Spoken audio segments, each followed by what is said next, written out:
Long ago in a faraway land, there was a house that was unlike any other. It wasn't made of wood or brick, but of pure imagination. While other children played with dolls and toy soldiers, Pippi preferred the company of animals, talking to them as if they were her closest friends. You see, Pippi had a gift. She could understand the language of animals, and they, in turn, understood her. They told her their hopes and dreams, their fears and stories, and she listened with an empathy that touched their wild hearts. And inside lived a girl unlike any other. She had hair the color of the setting sun, a heart full of laughter, and a thirst for adventure that knew no bounds. As they walked, she sang a song of such beauty that it echoed through the trees,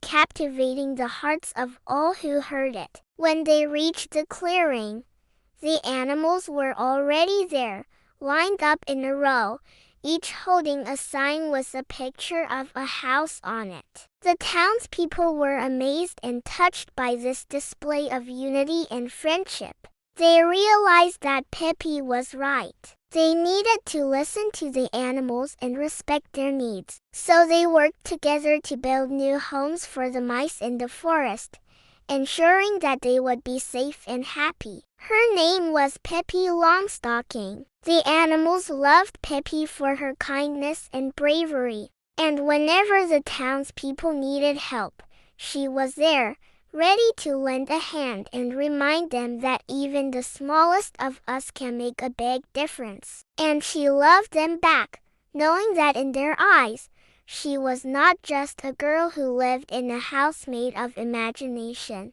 but a true hero who fought for what was right. Now, Pippi was not your average girl. Oh, no! One day as Pippi strolled through the forest, she came across a clearing where a group of rabbits were gathered. Their eyes were wide with fear as they huddled together, trembling at the sight of a hungry fox that was slowly creeping closer to them. Without hesitation, Pippi stepped in front of the rabbits, her small frame trembling with anger. They told her that their homes were being destroyed by the expanding town and they didn't know where else to go. Pippi listened patiently, her brow furrowed with concern. Then, as if struck by a brilliant idea, she led the mice to the clearing where the rabbits lived. She introduced them to the rabbits and the two groups quickly became friends. Together,